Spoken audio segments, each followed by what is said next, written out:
Welcome to the Slut Next Door podcast, where we dive deep into desire, unravel kinks and fetishes, and explore the deliciously naughty side of self-discovery.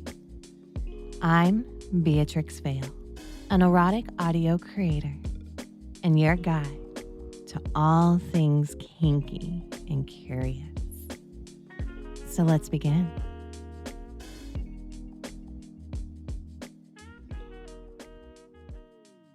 One of the biggest misconceptions about being an adult content creator is that it's easy, that anyone can just say, turn on a camera, or in my case, hit record, say something sexy, post it online, and voila, instant money.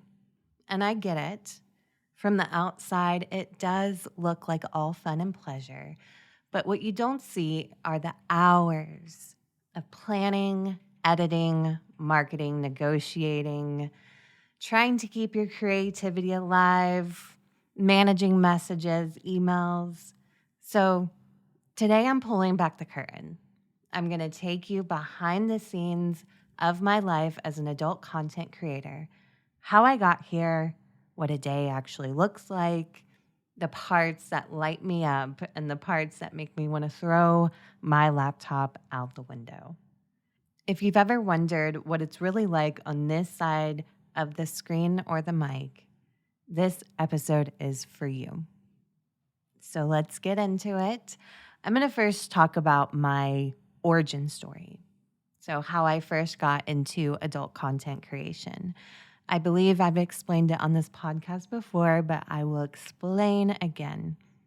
So, a few years ago, for a while, I had to have a side hustle, my regular full-time job where I made pretty decent money, nothing crazy, but it wasn't enough. I needed something that I did on the weekends or every now and then in the evenings. So I was doing DoorDash because I had to.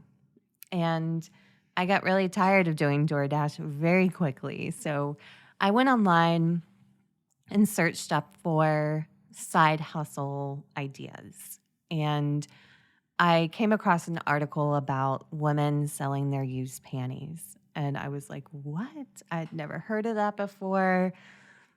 Looked into it more, and I'm like, you know what? This kind of sounds fun. I'm going to try it out. There shouldn't be a lot of money to put up front. I already have panties that I wear. I have a camera to post pictures, so I went for it.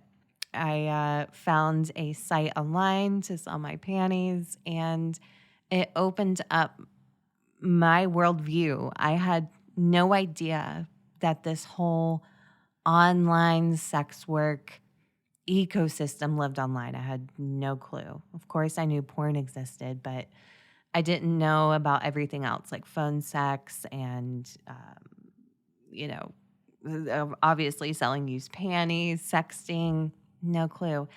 And very quickly, it turned into, even on this used panty site, it quickly turned into a lot of my sales had nothing to do with panties. It had to do with sexting or phone sex, stuff like that. So that led into me looking into phone sex because I really, really enjoyed doing that. It was very fun. I loved using my brain and my words to get someone off, and that led me to Night Flirt. And at that time, I was working a full-time job and I was working from home. And I was very naughty. I was still doing my regular job as best as I could. And I decided to just turn on that Night Flirt profile while I was working and kind of do both at once. And that first day, that phone wouldn't stop ringing. I was shocked. It was just call after call after call. And I had so much fun. And so I did it again and I did it again. So I did that for a couple weeks. and it didn't let up. I kept getting calls and I was making so much money. I was making more money than I was in my full-time job. And I just was really ballsy. I thought, you know what? I'm going to go for this. I am having a lot of fun. I am making more money than I anticipated I ever would. Because I am very money motivated. I like making money. I like being comfortable in my life. I like having nice things. And so, yeah, I just went for it. And when I think back, I think how, like I said, how ballsy that was, um, because it could have failed, but I've never been someone that I don't let the fear of failing stop me. So, yeah, and then eventually, that led me to audios. And well, technically, so when I was doing the used panty sales, I actually got this customer that came back time and time again. He was very interested in a very specific type of audio. You'll laugh when I tell you it was so interesting, cat fights. So he would like me to create these audios where I was on the phone with someone, fake obviously, but I was on the phone and I was trying to fight this woman, and getting in an actual cat fight. It was very cinematic, if you will. Um, but that's when I really fell in love with audios because I had the best time doing those audios. Like I was like, this is so fun. I've and it's funny, I never was like an actress or anything. Like I've never been into acting, but I think about that a lot now that I just do audios. I am like an actress, right? I'm doing a lot of things that actresses do. So that's very interesting when I think about that. But anyway, yeah, that led me to, hey, I want to do these audios full time. But I couldn't stop doing the phone sex because that was how I made my money. So I stuck with it and I was balancing, audio work and taking phone calls until I got to the point where I could fully do audios. And that's what I do now. And when I think back to those first few months when I was doing the used panty sales, I think back to those first months and they were they were so exciting. Like I just couldn't believe that I was making money off of being sexy and seducing men. Like it was really exciting and to be honest, it turned me on a lot. I've always had this piece of me that loves making men come. That's always been something inside of me. And so, like, it was just very fulfilling in that way. And it's very overwhelming. Uh, Again, I'm not someone who shies away from a challenge. I think I actually thrive when there is a challenge. So I remember being very overwhelmed because it was a lot to learn. You had to learn like quickly, oh my gosh, I have to be organized with this. Like, I can't just take a picture and let it sit in my phone. I need to take the picture and then I need to make sure it's saved in a particular folder. And then I need to get organized with pricing structures. I need to stay organized and consistent with posts. So there was a lot of learning, and I just kind of soaked it all up. I saw what other people were doing, and you know, did my spin on it. And yeah, it was a very exciting time. Uh, it's very it's a little addicting. I'll say that too. When you do use your sex appeal to monetize something, like, so back then it was selling my used panties, and typically part of the panty game as a tease. You know, it's not like, oh, here's my panties, we're never talking again. It's more like, okay, so you're gonna buy my used panties, but I'm also going to send you a message a day, send you a picture of me wearing the panties, and like for me to make sure the customer was happy, I would throw in a little tease too, you know, like, oh, it was a really hot day, or, you know. Um, and that became a very heady. I felt powerful. I felt confident. It was honestly a little addicting, you know. And I've explained before on this podcast, I've always been a kinky person, you know, even way, way back when. I'm always thriving on something kinky all throughout my life. So it just seemed like a very natural thing for me to go into. There never was this moment where I thought, oh, you know, is it moral to do this? You know, am I adding to the porn addiction? Or that's never in my mind, because for me, sex and kink have always been such a powerful part of my life. And I really do believe, and people can laugh at me if they want. I'm sure there would be people that laugh at this. I really do know that I make a difference in people's lives. I make their days better. I help them feel good after a long, stressful day. Life is crazy, you know, and for me to be a positive part of their life, that something that makes them feel good and safe, that just brings me a lot of joy. And I always like to bring up too that when I'm talking about my origin story, I promise I had no idea that I had a nice voice. I wish someone would have told me. Like I can remember dating men, like especially on dating apps, and we talk on the phone for the first time. And I can remember men saying, like, oh, you have a nice voice. I thought that was just their way of flirting. That's the only time I can remember someone telling me have a nice voice. So when I started doing phone sex, really, I think when I started doing audios and I started getting all these messages like, oh my gosh, your voice and la, la, la, la. I just had no fucking clue. And that just makes me laugh because, you know, when we hear ourselves talk, like inside of our head, it sounds way different than what we hear, um, you know, someone on the receiving end. So I, yeah, I just had no idea. And honestly, there's sometimes when I do listen to my hypno files when I'm doing like editing, I do hear it. There's sometimes I do hear it. I'm like, oh, wow, I sound really good. But there are sometimes when I hear myself talk like in a file and I'm like, ugh, there's my voice.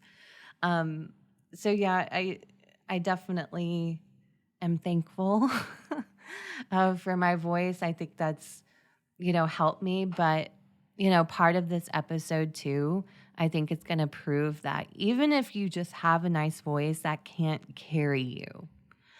There's a whole lot behind it that that goes into this. And so now I'm going to talk about the creative process of being an adult content creator, specifically within my kind of content, which is audio work. Right now, I am pretty much like commission based. Like I have it set up to where the files that I do come out with are custom files. And I'm removing name use if I use their name and they're custom. But then it becomes a piece of content within my subscription sites. So, but I am still making content that is within my, uh, what I want to do. And my next kind of goal, if you will, is to get to the point where I can be way more selective with customs. Like this is still a career for me. And I have to support myself. So, like, accepting customs helps me, continue doing what I'm doing. But the day, which, I'm very hopeful, the day that my subscription sites get to a point, money wise, where I don't even need to take customs, I do look forward to that because I do still have a lot of ideas in my head, and I do try to throw them in there, like the Y series. That wasn't commissioned, or if you've heard the Goon Cult, that wasn't a commission. Um, that came from me, and I still have so many ideas up there in my head of, places I want to go with my content. But I'll walk you through, kind of beginning to end of what it's like to create a piece of content. And I'm sure this is the same steps for someone that's creating, say, a video or even pictures. Um, so, first, you've got the brainstorming. So, for me right now, that's unpacking someone's custom request. So, figuring out the things that they're asking for. And typically, I have two screens, and so I'll have like the customer's like prompt on one screen and a Word document on the other. And sometimes I just simply retype their requests because I remember things when I write or type them. So that just helps me personally. So I'm like, looking through their request and mentally making sense of it. And then from there, I kind of chunk it out into like a plot, if you will. Like, here's the beginning, this is the end, so on and so forth. And I kind of create like a script outline. With hypno files, those are all scripted. Sometimes when I'm doing more like femdom role plays that are not hypno, I will improv that. Like, I'll still outline the request, but I don't have to script it typically. With hypnos, I do because you have to be so meticulous, and there's an art form to it. There's the hypnotic induction, there's a deepener, there's hypnotic language, and that's hard for me to do improv style. I know I can. I've done it before when I've taken phone calls and stuff, but I don't think I'm giving, my best work if it's not scripted. I also am a better writer than a speaker, which, go figure, I do audios. But I get my points across better if I'm able to write and kind of take my time with getting out what's in my head. So then there's the scripting process, which takes quite a bit of time, especially hypno files are very long. Some of them are 50 minutes to an hour, some are 20 minutes. And that's a lot of writing. And, so after that, the script is done. And then there's the recording piece of it. So literally sitting behind the mic, reading, performing the script. And with hypnos, there's usually always some, additional layers that I'm creating too. So recording those whispery tracks in the back, or, whatever additional layers that I need. And then there's the editing, which, depending on the file, can be pretty time intensive. It's doctoring up my voice, adding reverb to it. I have the episode, if you haven't heard it already. I talk about, sound design with hypnos. There's a lot of little things that go into it. And then there's doing the layering, adding the snaps, adding sound effects, whatever it is. And then it's delivering to the customer or posting online. So, it really is not, okay, I'm going to pull out my mic and I'm just going to start talking. No, there really is a lot that goes into it. And I believe, sure, you can grab your mic and just say some things and it might be okay, but in my mind, I'm wanting this to be, it's my career. I want to be good at it. So I'm going to really spend the time making sure that that script is perfect, as perfect as I can make it. You know, when I'm recording, if I say something funny, I'm going to go back and re-record that line, whatever it is. So creating the content is very time intensive. And for me, mentally, it takes a lot out of me. I'm pretty introverted, so when I yeah, recording a file isn't socializing, but sometimes it does feel like it. Or if I'm like really in a role play, I'm becoming, who I am in that audio, and that it takes a lot of my mental energy. There's some days after especially after editing, I just I can't explain it. It feels like every bit of mental energy is sucked out of my brain. Um, and here soon I'm going to talk about all the other things that goes into being a content creator. Um, and so remember what I just said about content creation, how mentally draining it can feel. Um, because and a lot of times there's a lot of emotions, and I'm having to that's why I said earlier, it's like being an actress. I'm really having to tap into something and be my best self, make sure my voice is on point and I'm speaking perfectly. It's a lot of energy behind it. So with the content, there also has to be this whole organizational system behind it. So and that's been a work in progress for me. So I make a file, right? I send it to the customer, but then what do I do with that file? There, I've learned the hard way that there has to be an organized system to how you store your content, because when you start doing it a while, you start collecting a lot of content that you make, and if it's not organized and your file sharing system, oh my gosh, it's a mess. Like, and then knowing how to properly title them so when you can find that file again, so that's a whole process too. For me personally, I use Proton Drive, and I have my files sorted, like here's hypno, here's role play, here's JOI, all the different audio. I have a folder for this podcast. And so when I make a file, I create a folder. Let's say I make a file, well, we'll just call it the Y series part 1.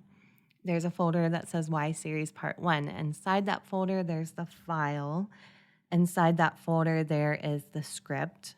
Inside that folder, there are the summary and tags. So for every piece of content, there needs to be a audio summary with tags when you go to post it online. And then also within that folder, there is a preview. There is the cover art. There is a preview in MP4 format. There's all these working pieces to this piece of content. And if that's not all organized, it becomes super, super messy, super messy. And, so that takes time too, like making sure there's a system in place for saving that piece of content. And then knowing, what am I going to do with that content? When am I going to post it? There's a lot that goes into it, and I'm going to get more into that later in this episode. But going back to the creative process, when I speak to individuals that are like interested in getting into this line of work, I definitely give my advice to treat it like your 9 to 5 or whatever hours you prefer working. That's how I do. Like, my body is in a pretty natural rhythm now, so I don't like set my alarm, but I'm definitely at my computer at the same time every day. I end, it does fluctuate, but I'm at my computer all day long. It is like a 9 to 5. And if you aren't doing that, then I don't, your business isn't going to be successful because you're not showing up and you're not creating the content. And because if I miss a day, I'm missing a day of all the other things that I'm going to walk through and tell you about. And there are days I miss, I have a life. There's days I go out and I have, I have an appointment or whatever, but majority of the time I'm here at my computer treating this like it's, my job because it is. This is my career right now. But there are times, and this is the challenging part, there are times when you don't feel creative. There's times where, and it doesn't happen too often for me, but there have been times where I think about putting on a hat of being sexy, and I'm like, ugh, I just can't even think about acting sexy, for whatever reason. It's not there, or my creative juices aren't flowing. Like I'd rather sit and do admin work for my business rather than create because I don't know, there may be a block or something. And when that happens, which thankfully is rare, I don't record because if I'm not in a sexy mood, if I'm not in a creative mood, that content is not going to be good. It's not going to be my best work, and I'd rather not create something that's not my best work. So, and I'm sure there's content creators that struggle with this even more, that, and I do hear about that, and I think about creators that have to be behind a camera, like, oh my gosh, if I had to like do the full glam makeup and, pick my outfit, that's a lot. That's a lot of prepping. Thankfully, like I just, get dressed for my day like I normally would if I'm working from home and turn on the microphone. So no, I'm not sitting here in a latex outfit with a crop in my hand. I know, I wish you probably thought it was like that. Actually, I had a really funny comment one time. A guy was like, I'm just going to pretend like you and a bunch of other doms are sitting in your office, like plotting how to ruin men and how to dom them. So don't correct me. Please just entertain my idea. And I was like, sure. Yes, I'm sitting here in stilettos, plotting my my ruin of men. Sure. Um, so yeah, so that's the creative process. It's a unique one and one that I'm so drawn to. I love being creative. It is so satisfying to me to create something, and especially to create something out of nothing. It is just so it I lack the words for it because here's another thing. I've never really been an artistic person in my life. So when I started doing hypnophiles, I felt like an artist. Like I felt what artists must feel like because it truly is like taking pieces and putting them together to make something new and beautiful, and it's so rewarding. I love it so much. And I think if someone were not, driven by being creative, I don't think this would be the job for them, because you have to love creating, that's for sure. You have to have some love for it because I've always said this too to other creators that are looking to get into this. I always say that men can tell when you're faking it. They know it. They can see right through it. So if you're not into something, don't do it because they're going to tell.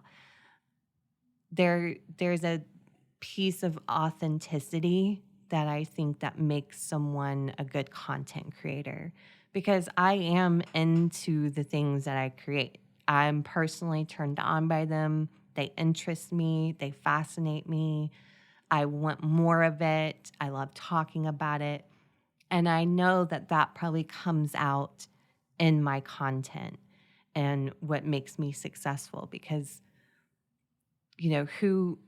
sure, Beatrix she wears, and I'm going to say me, I wear roles every day, but behind that role is me, the woman who I am, who is into the things that I'm saying, who is legitimately turned on when I'm behind the mic.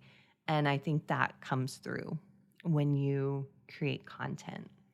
So I actually wasn't planning this. I just looked at the amount of time I've spent recording, and I usually record for 30 minutes. So what I'm going to do is this is going to be a part two, a two-part kind of podcast episode, which is great. So next time I'm going to talk about the super non-sexy things, but still interesting things. Next episode, I'm going to talk about the business side of this job. I'm going to talk about audience and interaction.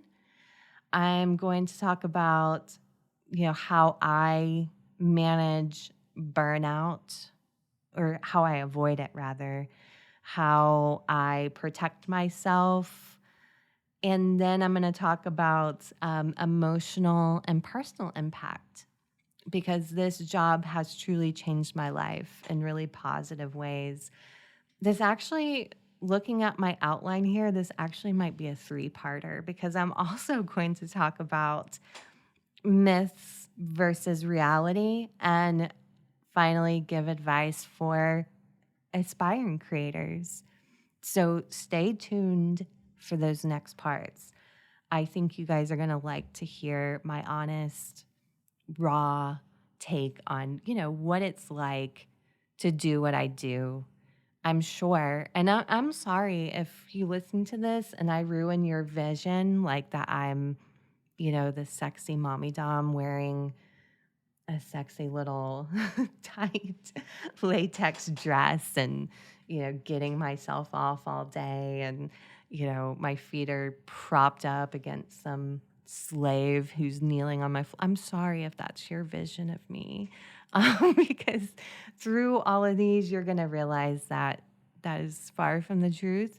But it goes back to the genuine side of me. I do love giving you this peek behind the curtain. I like being honest with you guys. I love sharing my love of this work because I truly love what I do, and I can't wait to share more with you. So if you loved this episode and you're excited for more, let me know in the comments or come DM me. If you have my DM. If you don't have my DM, click on the link in the episode description. I have a link that gives you all my fun links where you can message me and interact and such. Or like I said, just leave it in the comments.